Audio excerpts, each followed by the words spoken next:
bonito fin de semana. Nosotros somos Entre Psicólogos y el día de hoy nos encontramos en una nueva transmisión. Entonces, me presento nuevamente, soy la psicóloga Anaí. Aquí a mi lado está mi colega Melissa, Leonardo y mi colega Carlos. El día de hoy vamos a hablar de un tema muy interesante que justo está relacionado ya con unas fechas muy importantes que ya se aproximan, que es el Día del Padre. Entonces, por eso el día de hoy decidimos hablar sobre qué es ser papá. Mientras se van conectando, les platico un poquito pues qué temas se van a hablar para que les vaya llamando la atención y digan que nos quedamos a escuchar hoy aquí a Entre Psicólogos. El día de hoy les vamos a estar hablando a partir de este tema de qué es ser papá, de diferentes subtemas como el rol de papá en la crianza actual de los hijos, a cargo de mi colega Leo, nos va a estar hablando de eso. También vamos a hablar del impacto de la crianza para el desempeño del rol de padre y nos vamos a enfocar un poquito en el desgaste emocional. Esto va a estar a cargo hoy de mi colega Carlos. También vamos a abordar una pregunta y aquí espero y los que estén viéndonos se atrevan a preguntarnos cosas porque vamos a abordar a base de preguntar ¿el papá perfecto existe? Entonces ahí vamos a entrar como en controversia. Y además vamos a estar abordando estos temas a partir de un libro muy bonito que se llama Cuando papá lastima, de Rayo Guzmán, que nos va a hacer aquí las intervenciones Melissa. Entonces, desde mi punto de vista, el tema del día de hoy va a estar muy completo, entonces esperemos que las personitas que nos estén viendo pues también se atrevan a preguntarnos sobre eso.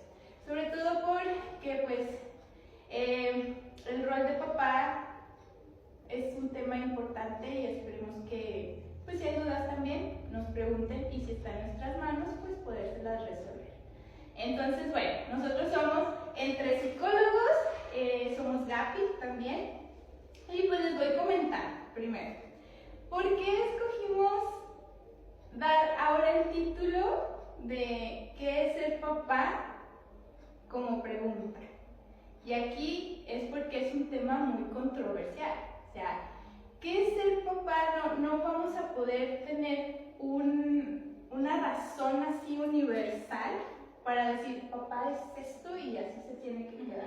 Entonces, por eso lo pusimos a modo de pregunta. ¿Qué es ser papá? Porque vamos a encontrar que nos enfrentamos a que todos nosotros, los que somos hijos también, pues probablemente consideramos la forma correcta de lo que sería un papá, desde nuestra propia interpretación del mundo, desde nuestras propias vivencias, y también pues vamos a tener en cuenta que tal vez para nuestros papás y para los papás del mundo tienen también su propia interpretación de que no, para mí esto es ser papá. Por eso el día de hoy lo pusimos el título en pregunta, porque perdón. Sí, en algún momento a ver si no tenemos ahí fallas técnicas. Si nos escuchamos o si no nos escuchamos, les agradecería que nos comenten, porque me entró una llamada y ahí no se vio, pero sí seguimos transmitiendo, ¿verdad? Sí, seguimos. Okay. Seguimos aquí. Igual si no, pues ni morillo. Entonces les comentaba. Va en la parte de qué es ser papá, porque vamos a considerar primero que cada quien a partir de nuestras vivencias, a partir del contexto donde estamos, en el lugar donde vivimos, pues vamos aprendiendo cosas. Entonces, desde el enfoque que les he hablado, que yo manejo, que es un poquito más hacia lo cognitivo-conductual, nos vamos a encontrar que cada uno de nosotros como personas aprendemos a partir de nuestra educación, de cómo fue nuestra familia, de cómo fue el lugar en donde estábamos. Ahora, si nos enfocamos prácticamente en el rol que es ser papá, pues nos vamos a encontrar también que los papás aprendieron viendo a otros papás. Entonces, se va haciendo una cadenita. Entonces, prácticamente prácticamente si lo manejamos ahorita ya desde lo que es cognitivo-conductual, pues se nos va formando una idea desde lo que se supone tenemos que cumplir. Pero ojo aquí, que es un tema también muy controversial. A veces estas creencias o lo que se nos dijo o lo que vimos que tenía que ser, no necesariamente nos va a funcionar, porque nos vamos a encontrar que la vida cambia, o sea, la cultura cambia y entonces probablemente cuando nos toque ser papás, o en este caso cuando les toque ser papás, no va a ser lo mismo, ¿vale? Porque a mí no va. Bueno, yo no. Pero sí que entrando en esa parte. Compostura. Pero por eso, o sea, sí lo vamos a abordar un poquito desde allá, porque sí necesitamos aclarar eso. O sea, que nuestras creencias no siempre va a ser funcional. Una disculpa. Entonces, si lo vemos ya desde un tema más serio, el aprendizaje por imitación no siempre es lo que nos va a funcionar, que es hacia dónde voy. Distinguir, ok, a mi papá probablemente en su momento le funcionaba eso, pero no necesariamente, hablando ya un poquito dentro del sexo masculino, cuando se convierten en papás, si yo distingo que tal vez eso como que me mueve emocionalmente y hasta a nivel de pensamiento, que no es así, o sea, a mí no me está funcionando, probablemente ahí entra la parte de, a ver, ¿qué cambio tengo que hacer?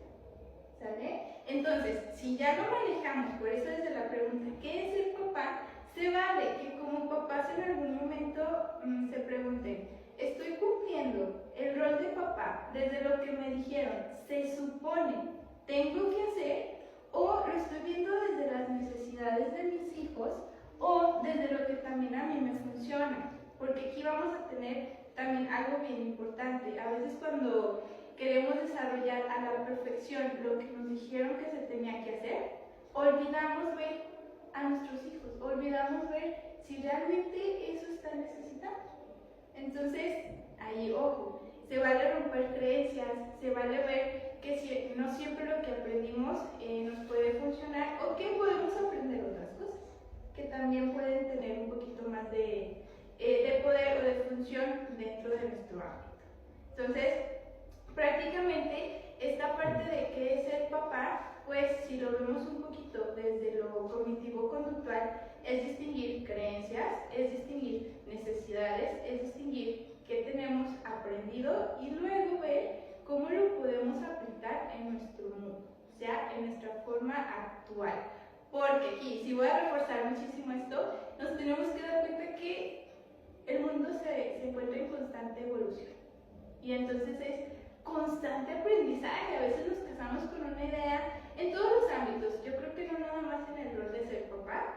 A veces como hijos, como mamás, como hermanos, es que no, así tiene que ser y no nos damos cuenta de cómo hasta las personas vamos cambiando. A veces creemos necesitar algo, nos enfrentamos a alguna situación y cambiamos también de idea y se vale. Ir manejando esa flexibilidad, sobre todo ahora si nos enfocamos en el tema de ser papá, pues justo esa flexibilidad de a ver qué se necesita ahora, para estar checando mi rol de papá, ¿sale? Pero luego, bueno, aquí en este tema también nos vamos a encontrar algo bien importante, sobre todo ahora que viene esto del Día del Padre, un fenómeno que es muy marcado, yo creo. Cómo vemos el Día de la Mamá, llenísimo todo, y el Día del Papá no pasa, o sea, hasta no tiene un día específico. O sea, solamente sabemos que es el tercer domingo de junio. Exacto. Justo, sí. Entonces, pues también ahí empezar a indagar. ¿Qué está pasando con ese rol?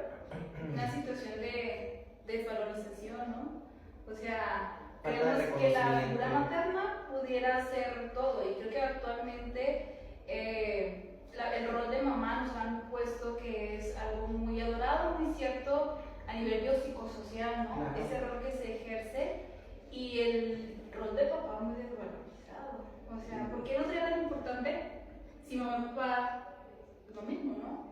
Es parte de tu crianza, parte de tu existencia, tu mamá y tu papá, pero no hay la misma cantidad de flores para mamá que a mi papá. ¿Por qué papá no me regalaría flores?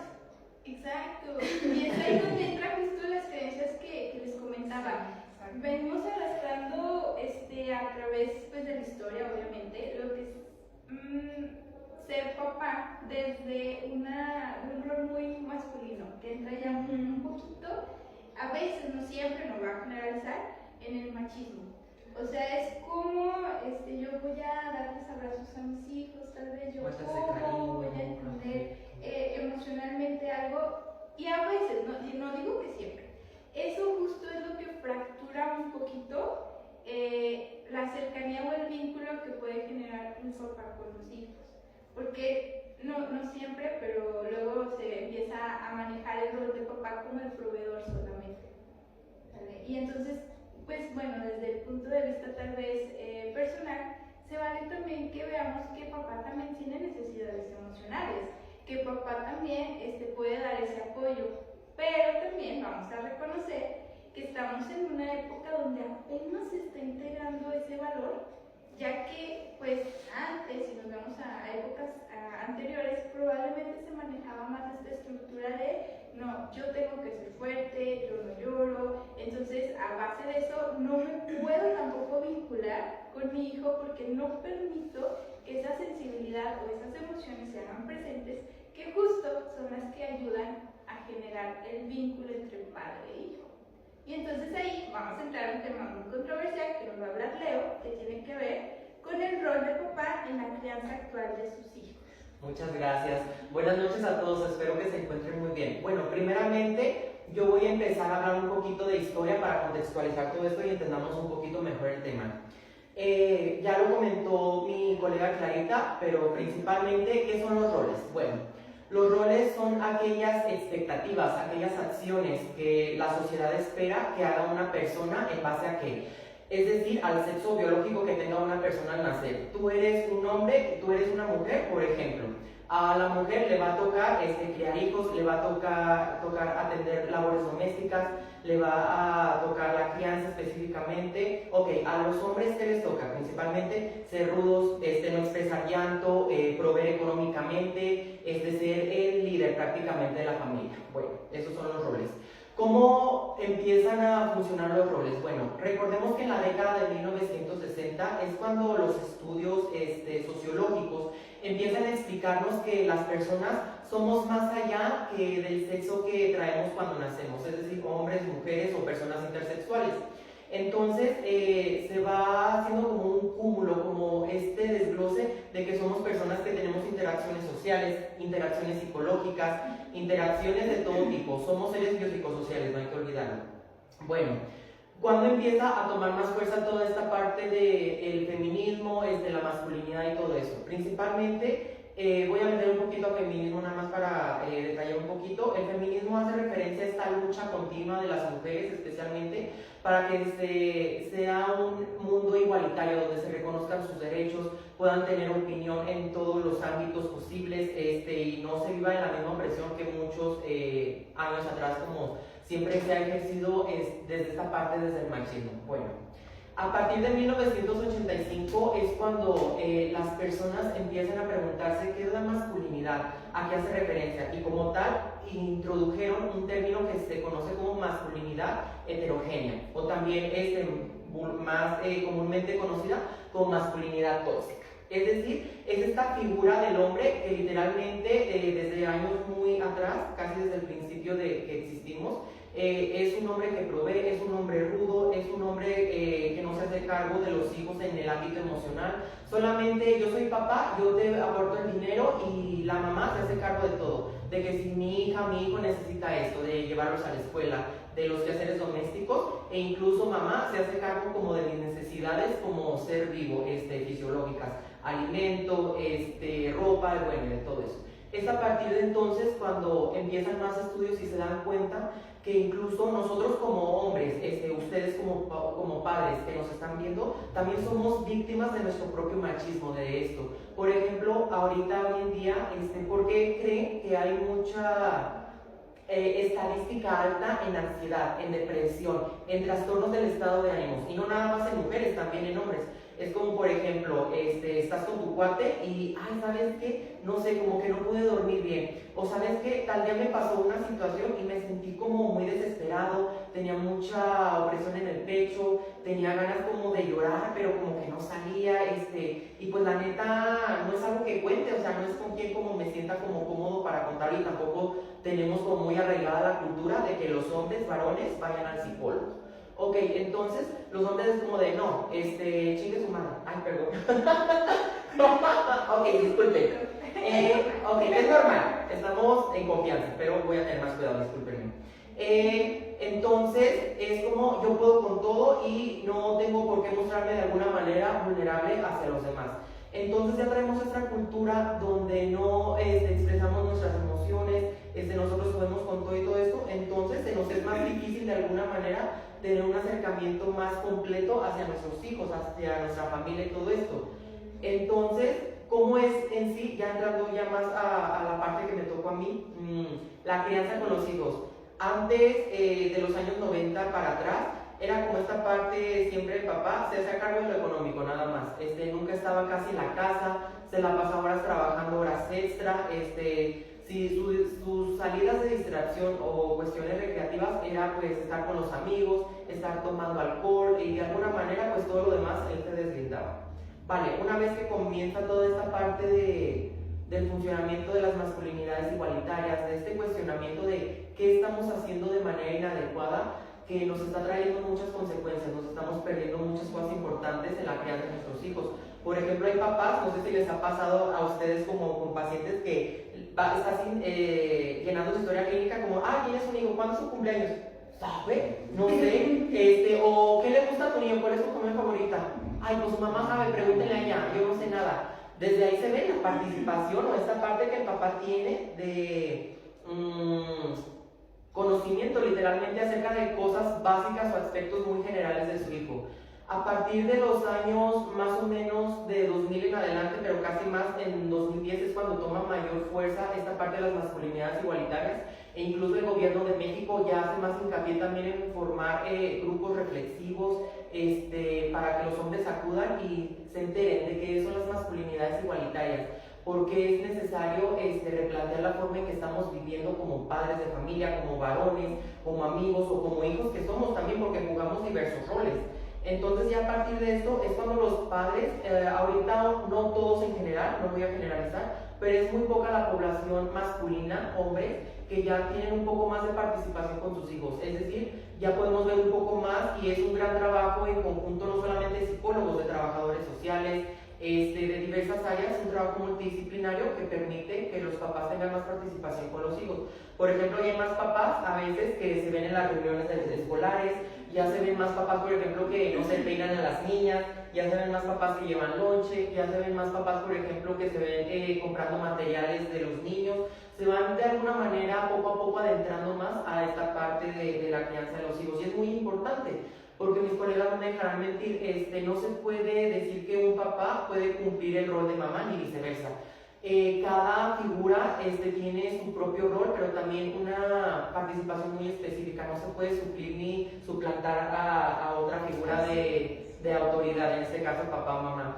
También, por ejemplo, otra cuestión sería esta parte de que los hombres, ya al tener más participación en este ámbito, se empiezan a erradicar un poco más esta parte del machismo, se empiezan a ser más abiertos ciertos temas.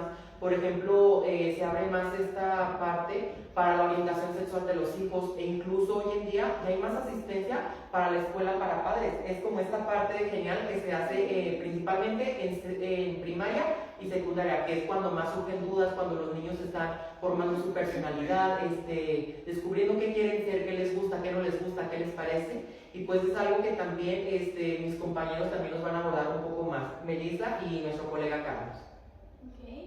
Pero bueno, antes de empezar un poquito más a profundizar sobre el tema, un punto bien importante que tal vez ha sido muy controversial y ahorita lo vamos a ir checando también, yo creo, desde el impacto emocional, es este lado de querernos apropiar de roles. Y digo que es un tema súper controversial y a ver si no me meto en problemas. Pero quería preguntar un poco en relación a lo que comentaba Leo, que papá, yo mamá soy suficiente, yo voy a ser mamá y papá. Y sí es, o sea, sí eres suficiente como mamá, o sea, y eso va a estar clarísimo, pero sí nos podemos distinguir que el rol es eso, o sea, tengo que entender en algún momento, aceptar que probablemente sí voy a ser la mejor mamá del mundo en algún momento, pero la parte de aportar como figura paterna es un poquito complicado. Y se vale diferenciar, no porque no se pueda, no porque no seamos suficientes como mamás en algún momento, sino porque esa distinción justo nos ayudaría a equilibrar un poquito más el estado emocional de los hijos, porque entonces ya no lo confundo. Entonces yo entiendo que existen estas dos partes, probablemente sí me vivo en falta en algo, pero me doy cuenta que mi mamá lo compensa en base a esa parte de ser la mejor mamá. Estoy compensando una falta, porque en su momento a todos nos va a faltar algo, ¿sale? Es normal, la vida, les digo, a veces la vida es injusta, las situaciones que nos toca vivir son injustas, pero cuando yo me aferro mucho, me apego a que es esto, no voy a poder solucionar algo. Se vale decir, ok, no me gusta esta realidad, no me gusta que, un ejemplo, que no tuve papá o que no tengo papá, pero veo a mi mamá y digo, wow, es la mejor mamá del mundo, entonces hacia allá me voy. Les digo, es un tema muy controversial, no porque no sean suficientes, sino porque se vale distinguir y probablemente eso hasta les facilitaría muchísimo la forma de desempeñarse, porque ya también la persona que quiere cumplir ambos roles no se vive en esa falta o en esa parte de es que nunca voy a ser suficiente o tengo que sobreesforzarme. No, también se va a distinguir que lo estoy haciendo excelente y entonces ayuda mucho a equilibrar. ¿Cierto? Ok. Entonces justo a partir de todo esto que nos comentaba nuestro colega y aquí también iba a comentar algo ahorita que se le sale la grosería. Es que hablamos desde una cotidianidad, no crean que nosotros como psicólogos no tenemos vida social y tampoco otro tipo de cuestiones. Ella una psicóloga. Recuerden. Y más allá, o sea, esa Ya no me van a invitar, ya no les diría, no No,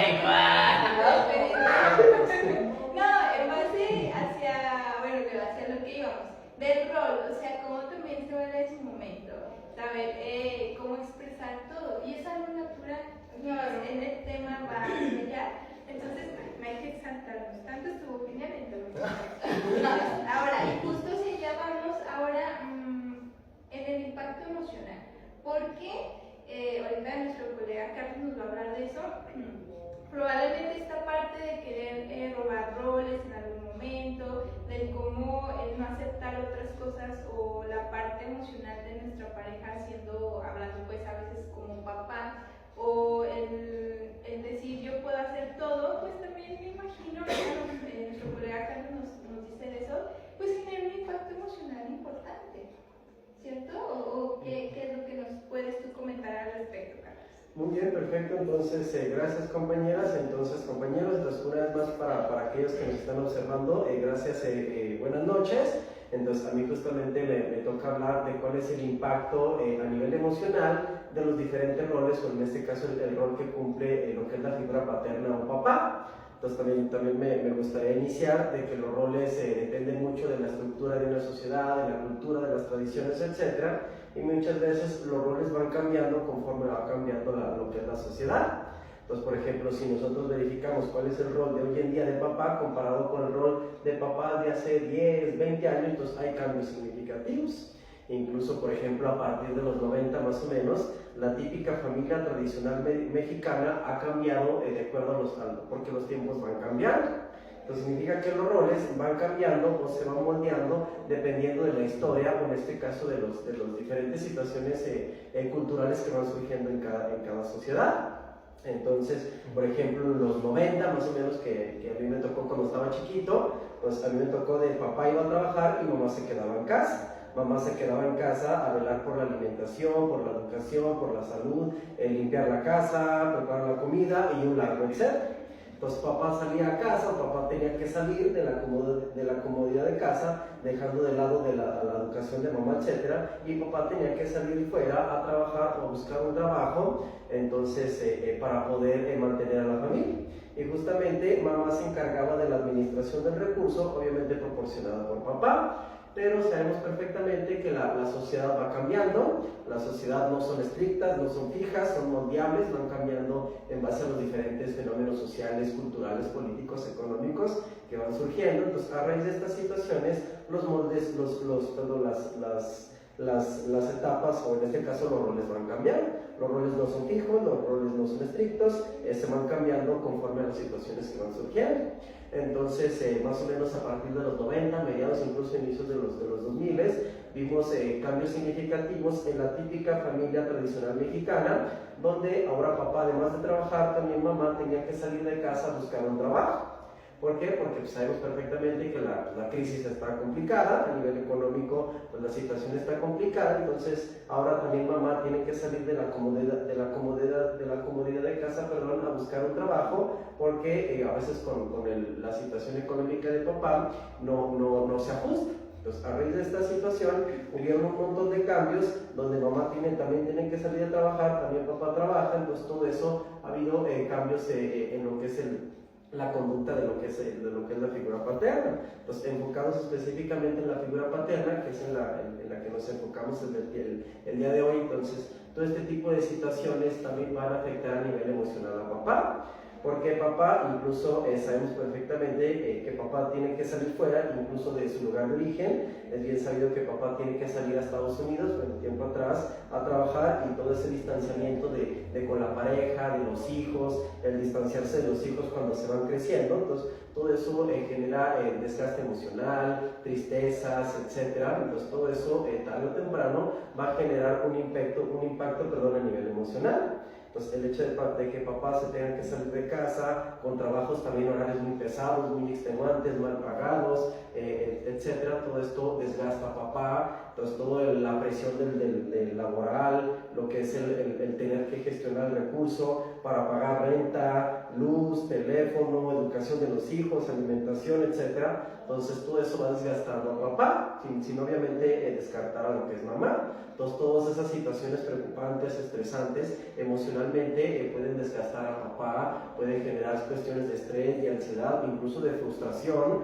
porque muchas veces papá tenía planes cuando era joven. Entonces, a raíz de lo que es la crianza y la educación de los hijos, pues a veces el papá tuvo que cubrir otros roles que tal vez en su momento no pudo haber previsto. Entonces, todas esas situaciones definitivamente van a desgastar a papá, tanto a nivel emocional y en su momento a nivel fisiológico. Entonces, muchas veces papá, bajo esta cultura de yo no expreso mis emociones, de yo todo me lo guardo, de que yo por el hecho de ser hombre y por ser papá, soy una persona que todo me lo guardo, no tengo por qué llorar, no tengo por qué dar a conocer mis sentimientos. Y bajo estas circunstancias, el guardarse todo, el almacenarse todo, sabemos perfectamente que a nivel emocional va a generar un conflicto significativo y se puede traducir a nivel fisiológico con diferentes tipos de enfermedades. Entonces, yo que me enfoco en el tratamiento de las adicciones, yo me he dado cuenta que todos estos roles y todo este desgaste emocional, que todo este tipo de situaciones que afectan a papá, muchas veces el papá no sabe gestionar sus emociones, porque lastimosamente a los hombres no se nos educa, o en este caso no aprendemos a gestionar nuestras emociones, porque todo lo guardamos, incluso como nosotros como hombres no aprendemos a identificar lo que sentimos, ni mucho menos a externalizarlo. Bajo estas circunstancias afecta a nivel emocional y lastimosamente, como yo me enfoco en el tratamiento de las adicciones, yo me he topado mucho con pacientes hombres, ya padres, que a raíz de esta situación muchas veces buscan una vía alterna y bajo estas circunstancias tienden a consumir sustancias, sin mencionar el tipo de sustancia. Hay padres de familia con todo ese desgaste emocional, toda esta presión económica, prefieren consumir sustancias, y toda esta situación lo único que va a hacer es seguir agravando la situación emocional, lo cual afecta la dinámica de la estructura familiar, y bajo estas circunstancias también la misma familia se ve afectada. Bueno, compañeros. Justo, y es ahí donde pues decía el impacto de la crianza, porque estamos rompiendo, bueno, a mi parecer, actualmente muchas barreras de una crianza en épocas anteriores, donde ahorita ya papás tal vez están diciendo, no, pues es que sí se vale yo decirle a mi hijo que se vale llorar, yo no lo aprendí, pero lo estoy viendo como necesidad en mi hijo, y va, se vale que exprese, se vale ver que podemos ser un equipo. O sea, así como yo puedo proveer y mi pareja también como mamá puede proveer, entonces significa probablemente que emocionalmente también podemos entrar en ese lado. Yo como papá puedo manejar emocionalmente alguna situación y también mamá. Y entonces se va compartiendo esa parte. Mira que me llamó la atención que menciona el colega, cómo hay una relación entre las adicciones y consumo de sustancias con la paternidad. Si te das cuenta, el papá de hace 20, 30 años, ¿cómo decirlo? Una característica importante es que tomaba. ¿Qué recuerdos tenemos de nuestro papá?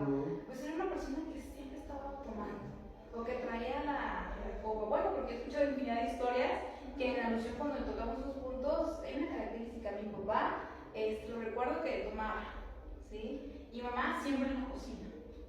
Y cómo a través de los años pues, se ha transformado y se ha resignificado cada rol. Y hoy en día también puede que exista esta característica, pero ya está un poquito más abierta, más enfocada en que es más importante, ¿no? Esta validación emocional, la integración, reconocer y romper algo también con estos mitos y creencias de los hombres no lloran. O sea, mi papá me genera seguridad, ¿cómo voy a ver a mi papá llorando? No, al contrario, o sea, de saber que hay momentos y que llorar no te hace hombre o mujer, no tiene que ver con eso, te hace humano, ¿no?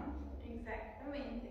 Y qué padre desde la perspectiva actual que se van rompiendo pues esos mitos, esas creencias, porque también vamos a encontrarnos con datos estadísticos, ahorita se me vino a la mente, dentro de, bueno, nosotros usamos para diagnosticar algunos tipos de trastornos lo que es el DSM, ahí nos viene especificado qué características deben de cumplir para considerarse un tipo de trastorno y así. Pero en la mayoría, a veces, no en todos, ahorita recuerdo algunos, el índice se da más en masculinos. Por supuesto. Sí. Y sobre todo a veces con la depresión, con cuestiones de alcoholismo, se va más hacia bueno, es más propenso sexo masculino a padecer algo así. Y si lo vemos entonces en esta parte del rol, tal vez, de que es el papá, si lo involucramos ahorita, pues probablemente ya tiene que ver con todo eso que se guarda o que nos enseñaron a guardar. Y ahí ya se está, está saliendo un poquito a la luz el efecto contradictorio que podría tener seguir a veces tanto eso que aprendimos, porque ya no me funciona. Entonces, se vale desaprender para que me funcione un poquito mejor. Replantear, reaprender. Y de hecho, ahora que menciona la colega Clarita, en intentos también de, ya saben que, obviamente casi siempre, en su mayoría, con métodos muy letales, casi en su mayoría siempre son varones. No sé si se han preguntado alguna vez ustedes como papás, han visto en las noticias o estadísticas, como menciona la colega Clarita, hombres. Y literalmente, o sea, casi nunca falla. Es como muy efectivo, o sea, hay que preguntarnos por qué se da este tipo de situaciones difíciles, especialmente en hombres. Porque hay falta de redes de apoyo, falta de asistencia a buscar ayuda, falta de asistencia a reconocer que tengo una situación difícil.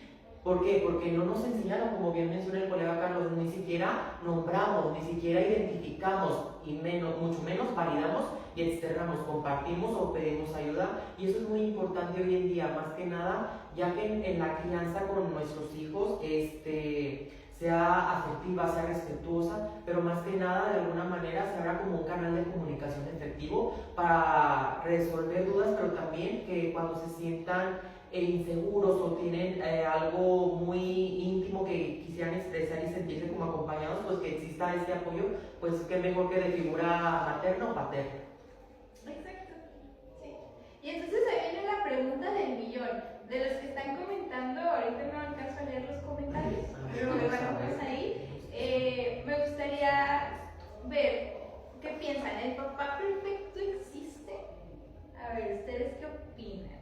¿Existe el papá perfecto o qué contestarían a esa pregunta? Pues primeramente, ¿qué define al papá perfecto? ¿Qué define la percepción, a la perfección dentro de lo que es la figura paterna? Yo creo que en sí la perfección dentro de la situación que sea definitivamente no existe, porque son situaciones muy particulares donde pues, no se puede cumplir una situación como tal. Entonces la perfección tanto para mamá, para papá, el hermano perfecto, el hijo perfecto, definitivamente no existe. ¿Por qué? Porque es encapsulado, en este caso poner un paradigma muy alto a una persona, pues que las personas somos imperfectos, y no está dentro de nuestra forma de ser, etcétera, alcanzar la perfección. Pero depende de qué se entiende por figura paterna perfecta.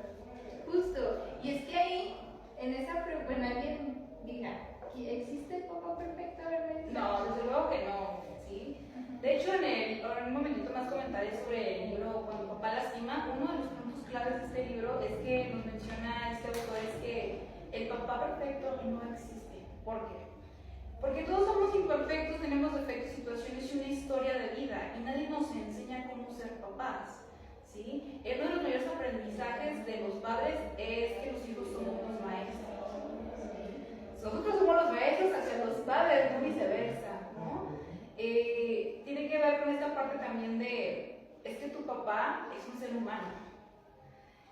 Sí, es tu papá, es esposo, es hermano, es hijo, pero también es un ser humano con una historia, con una vida y con una herida y que a veces lastiman sin estar consciente de eso, ¿sabes? No inició contigo, ni con él, ni siquiera atrás de generación tu abuelo. Va de generación en generación y nos remontamos de dónde viene esta parte de la masculinidad, el ser padre, los roles, la crianza, es algo a nivel sociocultural, ¿sabes? Pero no es un pretexto y no es una justificación para que hoy en día podamos basarnos en esa historia. Y qué perfecto conocer esta historia para comprenderte en el aquí y en el ahora y tengas esa posibilidad de cambiarlo, de transformarlo, de decir, ok, si yo me tocó vivir esta historia con mi papá, yo no la voy a repetir en mis posteriores generaciones. Rompe el círculo, rompe el patrón y que eso te sirva a ti como un aprendizaje y una enseñanza para poder ejecutar mejor y una paternidad responsable. No sé si escuchó una frase o un meme muy común en Facebook que va a una pareja con una carrera de un niño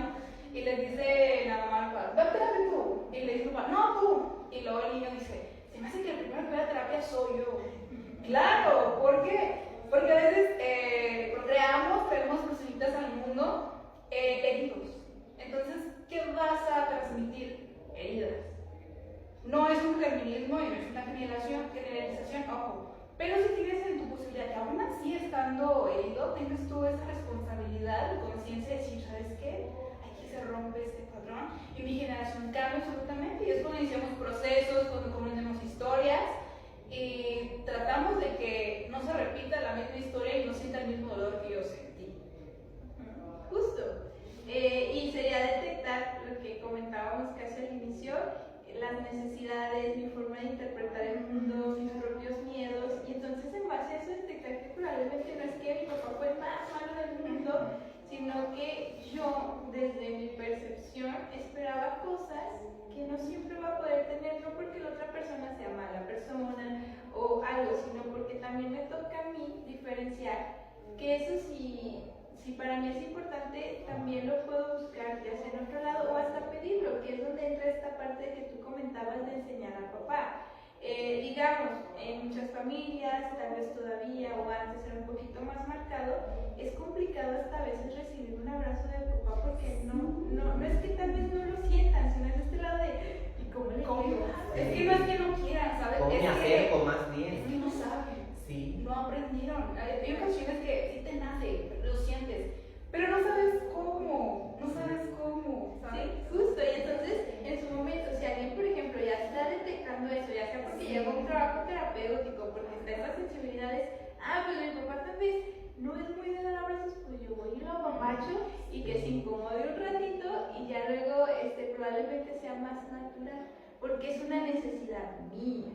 Entonces también se vale que si es una necesidad mía, yo la pueda en su momento cumplir, pero para eso también, pues claro, vamos a tener que enfrentar en algún momento miedos, alguna huella de dolor que podamos tener para que se pueda realizar, porque a veces también es muy fácil decir, pues voy y lo abrazo, pero entran muchísimas cosas de, y si no le gusta, y si me rechaza, y si se enoja, que son muchos pensamientos que a veces ni siquiera están fundamentados. Y ojo, también por ejemplo, o ustedes colegas como mujeres, a lo mejor para ustedes en su momento era más fácil como la relación con papá, ¿no? Claro. Como de acercarse, como de, ay, le voy a dar un abrazo a mi papi, mira, te compré esto, papi, todo eso. Pero con nosotros colegas, le puedo preguntar a usted, es como nosotros como hombres, es como de, ¿qué esperanzas que papá nos abrazara o que nosotros nos acercamos a papá? Y literalmente en la crianza en hijos varones, usted también puede desmentirme, compañero, que literalmente papá siempre es más rudo con hijos hombres que con mujeres. ¿Se han dado cuenta de esto? Literalmente es como de, ejemplo, yo hice una travesura, ¿no? Y es como mi hermana hizo otra travesura. A mí, o sea, literalmente a veces era como de, no, pues te voy a castigar y ya sabes cómo te voy a arrimar tierrita por andar de desobediente. Y a las mujeres era como con más tacto, como con más fe, todo eso. Y ahí incluso se ve también este tipo de crianza. Y respondiendo a la pregunta que nos hace la colega Clarita, mi respuesta sería, no existe el manual para ser un papá perfecto. Literalmente sería excelente o genial que como de, ¿saben qué? Aquí tienes este libro y sigue estos pasos y, ya es un papá excelente, perfectísimo, y no existe. Y literalmente la perfección del ser humano es la imperfección. Entonces creo que ahí radica la respuesta. Justo. ¿Querías comentar algo, Carlos, respecto al rol? Sí, entonces relacionado con lo que dice mi compañero, yo me he fijado, papá es mucho más sensible, más empático, más cariñoso y más expresivo con sus hijas. Con los hombres es un poquito más estricto, más rígido, más frío, más seco, etc. ¿Por qué? No porque ellos simplemente, porque ellos así lo vean, sino porque así se les educó. Nuestros papás no solamente nos están educando dependiendo de cómo lo educaron a nosotros, pero como las personas somos seres conscientes, tenemos la capacidad de cambiar moldes o modificar nuestra conducta dependiendo de la situación, etc. ¿Qué significa? Entonces, si tu papá a ti te educó de cierta manera, significa porque él simplemente está repitiendo patrones porque a él, nuestros abuelitos o sus papás, a ellos los educaron. Pero hoy en día, como ya estamos muy adelantados y ya tenemos manuales, ya sabemos más o menos la manera de cómo educar a nuestros hijos, entonces nosotros como hijos o como nuevas generaciones tenemos la capacidad de identificar todos estos patrones porque somos seres meramente conscientes, no somos animalitos que simplemente repetimos patrones, tenemos la capacidad de identificar ese tipo de situaciones y hacer la decisión nuestra, no, si podemos o no cambiar estas situaciones. Y es una decisión de cada quien, dependiendo de sus necesidades. Justo, y ahí entra ya la responsabilidad como hijos, que también es, ya detecto mis emociones, además de que si nos vamos a la actualidad, que es algo muy bonito, qué padre que ya se está normalizando todo esto emocional, porque eso también, me imagino, puede dar apertura a yo querer cambiar mi patrón, o sea, de yo ya entender de que, ok, probablemente no es que mi papá sea tan estricto o que no quisiera darme un abrazo, sino que también no lo entendieron. Y a veces el comprenderlo desde la razón nos permite actuar desde la emoción, porque entonces ya no lo veo todo tan catastrófico o desde una situación personal, sino que distingo que puede ser de la otra persona y eso me da chance o me da apertura a hacer un cambio. Por eso a veces, para no decir siempre, es importante conocer, tener esa información nos puede ayudar muchísimo saber para después poder actuar, ¿cierto? Entonces sí, claro, aquí respondiendo también a la pregunta que les hacía, pues el papá perfecto no existe, pero sí existe probablemente la forma en su momento de ir aprendiendo nosotros como hijos al lado de nuestros papás, a tener recuerdos, a tener vivencias muy bonitas cuando logramos entender también nuestras emociones y logramos pedir cosas o ver la realidad de lo que es papá.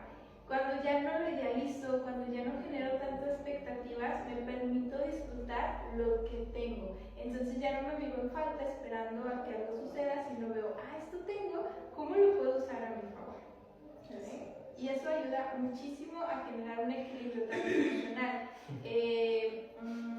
propio como emocionalmente hablando entre relación papá e hijo. Que aquí justo me gustaría mucho que Meli nos cuente un poquito de este libro porque entra toda esta parte emocional y cómo pues, se va estructurando tal vez el rol también de ser papá. Ok, bueno, hola, buenas noches a todas las personitas que nos están viendo. Gracias, esperemos que esta información pueda llegar a nuestros corazones, a nuestras mentes y podamos hacer algo, modificarlo, ¿verdad? La intención de que si tú detectas que tienes una situación con tu papá, puedas trabajarla, puedas sanarla, ¿sí?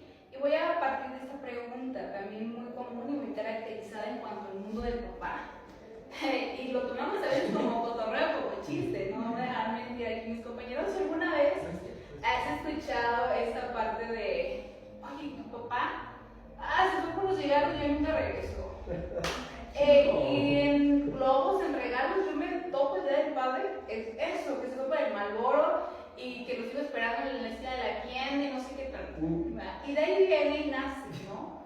Esta parte de cuando el papá lastima. Este libro es una recopilación de historias de personas, tanto hombres como mujeres, que abren sus corazones y nos narran sus historias del impacto también fuerte emocionalmente y cómo ha perjudicado o ha trascendido en sus vidas a partir de que el papá es un papá presente ausente, un papá que abandonó, un papá que rechazó, un papá que se divorció, un papá que murió, y diferentes y muchas situaciones que suceden en el transcurso de la vida de todo ser humano, ¿no? Y la intención de este libro es una guía, ¿sí? Es un bálsamo para poder decir, claro, la figura a veces del papá lastima y hiere, ¿sí? A veces de una manera consciente, algunas otras veces no. Pero aquí lo importante es ver que la figura del papá también es muy importante en nuestro desarrollo emocional. Quieras o no, como sea, como tú lo tengas, papá es una parte importante en tu vida, ¿sí? Tiene una función específica. ¿Qué significa papá? ¿Sí? Viene del latín, que es parte o partes, ¿sí? Que está relacionado y significa que es liderazgo, protección, proveedor, defensor, ¿sí? Entonces, a partir de ese significado, si lo vemos como proveedor en automático, se nos viene a la mente mi papá. Lo veo como un signo de pesos. Y qué duro y qué difícil para los papás, ¿no? Si alguien no está viendo que es papá, tienes que ser papá o incluso en ese proceso, lo ven como un signo de pesos, ¿sí? Oye, mamá, esto, dile a tu papá, él tiene el dinero, ¿sí? Y lo vemos como un cajero automático. Y a mí he escuchado historias de papás que eso también tiene un impacto en ellos, hablando emocionalmente. O sea, imagínate, a veces papá no puede con todo, ¿sí? Y a lo mejor él no tuvo trabajo, tiene una día, y desde ahí terminas esa parte, ¿no? De cómo podemos herir también como hijos a papá.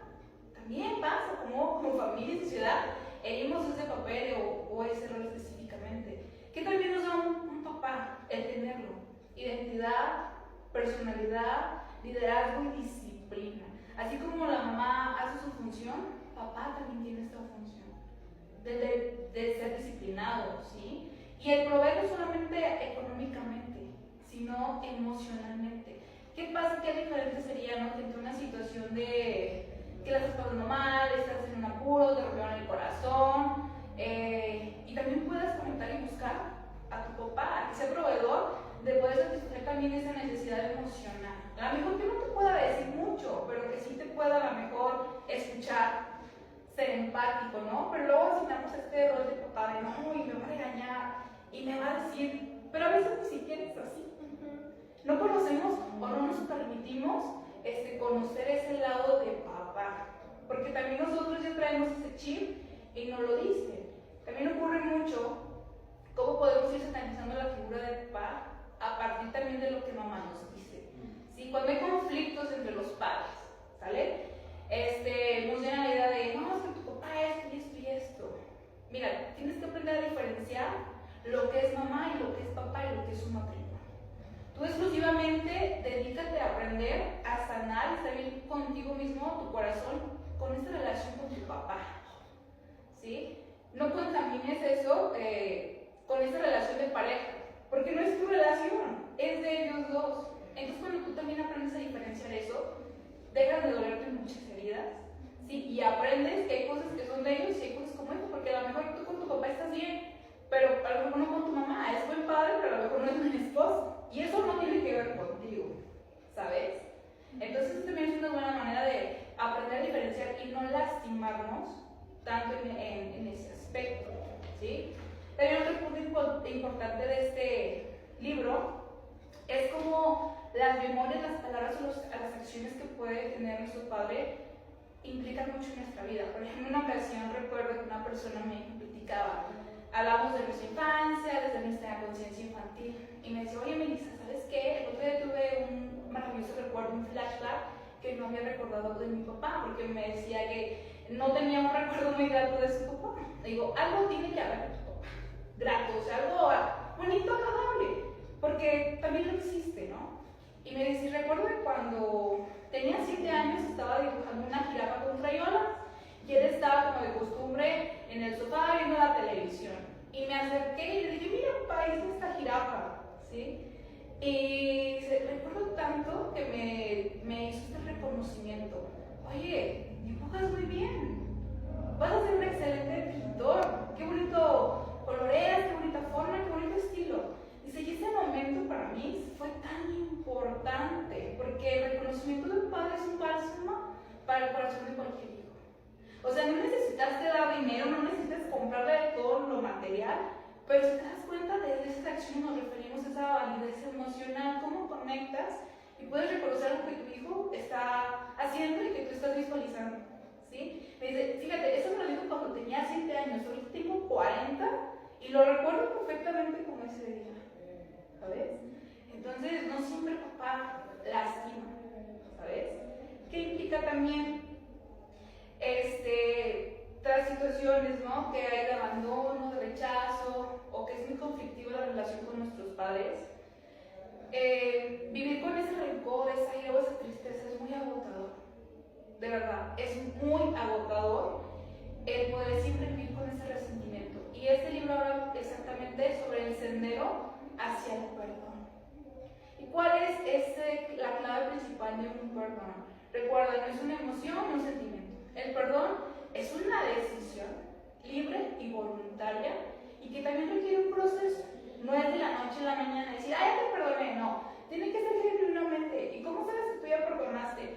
Cuando una mañana te despiertas y ese acúmulo, ese licuadito de emociones un poco desagradables se han ido realmente hacia esa persona.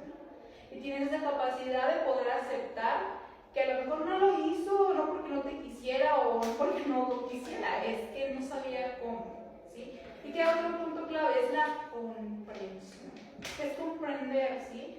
Cuando tú dejas de juzgar a tu papá por lo que te hizo, por lo que no hizo.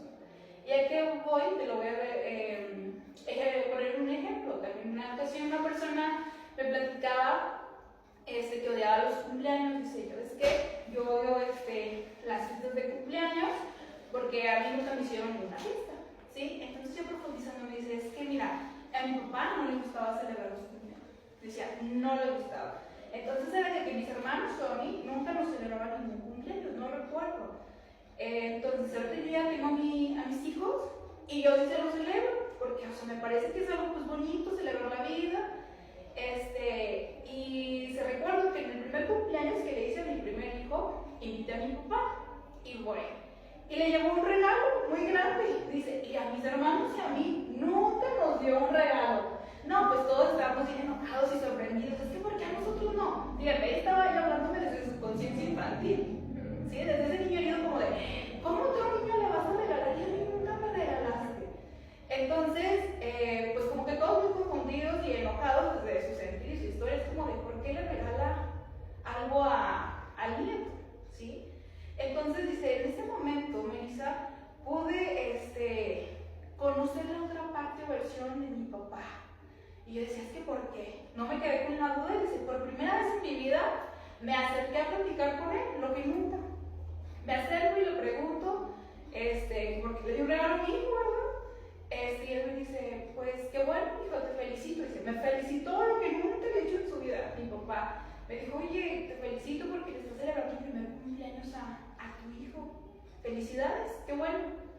Y le preguntó a esta persona, oye, ¿por qué a nosotros nunca nos celebraste nuestros cumpleaños? ¿O qué tenías en especial? Pensé que no te gustaban los cumpleaños, ¿no? Y le dice, es que no me gustan porque me recuerda cuando yo era niño, a mí nunca me celebraron ningún cumpleaños. Dice, y a mi hermano siempre le hacían fiesta y yo me sentía menos y yo me sentía muy mal y prefería irme a otros lados y eso me marcó. Entonces yo no quería que al hacerles fiesta ustedes sintieran lo mismo que yo. Ojo, ahí conectamos con ese herido de papá. Y dice, en ese momento, Melissa, pude comprender y dejar de juzgar que no es que mi papá no quisiera sino fiesta. Es que él desde su herida, también de niño, cuando su papá lo lastima a su mamá, pues él simplemente estaba haciendo lo mismo porque no sabía otra manera. Y creía que nos iba a evitar hacernos sentir mal. Dice, pero al contrario, pero él no nos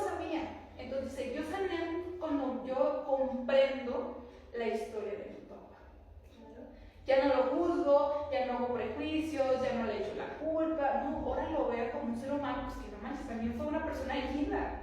Claro, dice, y esa es la mejor manera de poder sanar esa historia. Otra también, recuerdo que una vez me dijeron, Melissa, ¿sabes qué?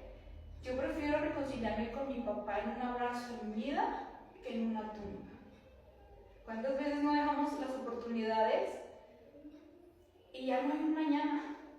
No sabes si vas a tener esa posibilidad de reconciliarte. Y quizá a lo mejor no cambia la historia, porque ya fue, pero sí va a cambiar tu presente. En que vas a tener mejor calidad de vida, vas a estar más estable emocionalmente, vas a tener una reconciliación, pero también es una decisión meramente propia, ¿sí? Que tú quieras que te des una oportunidad. Sí, y ahí te voy a interrumpir un poquito, porque bueno, vamos a aclarar aquí que justo va a haber heridas que puede generar un papá que se pueden trabajar, y tal vez aquí desde el enfoque se entiende lo que es el perdón. En algún momento yo les comento desde mi enfoque, no siempre se pueden perdonar algunas cosas. Va a haber cosas que realmente vas a decir, no le puedo perdonar. Vamos a hablar de cuestiones fuertes, echen a volar tu imaginación, que tú dices, no, realmente aquí yo creo, me tocó un papá que sí me hirió de una forma fuerte, digamos, y se vale no perdonar, pero sí soltar, que es algo que les digo, probablemente no lo vas a poder perdonar, y tampoco lo vamos a romantizar, pero sí vas a soltar algo que no te corresponde. Y entonces ahí empezamos a trabajar un poquito más el soltar, porque también, bueno, esto lo estamos hablando desde una situación un poquito tal vez más entendible cuando vemos a papá que sufre un dolor, pero no nos causa un dolor tan traumático. Pero luego nos vamos a encontrar con situaciones, y si lo quiero tocar, que es muy traumático o que realmente cambia y reestructura la interpretación del mundo tal vez del hijo, y se vale distinguir cuando también se vale soltar a papá. Se vale saber que probablemente, aunque yo entienda que él sufrió, el daño que me está haciendo no es un daño que pueda perdonar, pero lo suelto y me desprendo de la idea de papá. A veces eso también ayuda como hijos a continuar, porque sí, justo, va a haber situaciones que no podemos perdonar, pero que sí podemos soltar para avanzar. Claro, y eso también, ¿sabes? El perdón más allá de esa persona, el perdón es hacia ti. Por cargar por todo eso, claro, hay situaciones muy traumáticas, dolorosas, muy impactantes. Es cierto, no es un requisito el perdón. Yo no le digo, el perdón es hacia ti, ¿sabes? Es un regalo que tú te estás dando ¿para qué? Para tener paz, tener tranquilidad, tener tu salud mental bien. Claro, por eso a veces es un proceso. Y el perdonar también no es esa parte romántica de ya te perdoné, te abrazo y te voy a tener en mi vida. No, tú bien puedes perdonar y nunca jamás volver ni hablar a ver a esa persona, ¿sabes? Claro, el soltar esa situación es mía y ante tanto dolor prefiero mantener mi distancia. Claro, eso también es sano y también estás sanando esa herida. Cuando tú sueltas, cuando tú estableces límites, cuando tú te vas de un lugar, si sea la familia, pero también nos inculca, es que es tu papá. Sí, sí lo es. Pero yo decido que en este momento eso no es lo mejor para mí. También esa parte ¿no? Es como que nos inculca, por ser esa figura fuerte, tienes que tolerar. No tienes por qué, ¿sabes? Hablando de situaciones muy específicas y fuertes, ¿vale? Pero de otras situaciones que a lo mejor se pueden manobrar, se pueden, y cuando las comprendes, las sabes, y armas el rompecabezas de tu árbol genealógico te permite tener mucha visión y apertura de que va más allá, ¿sabes? Va mucho más allá de lo que a veces podemos como conocer. Ahorita quisiera retomar un poquito ya por último, ir cerrando mi participación. En cuanto a lo de la figura, cómo cambia las hijas y los hijos. Es muy cierto. Este libro también nos ha hablado sobre esta parte de ¿cuál es el primer amor de toda mujer? Papá. ¿Cuál es el primer amor de todo hombre? Mamá. Eso es muy cierto, es una situación biológica que va, ya lo decía John Rowling, ¿no? El apego y toda esa parte es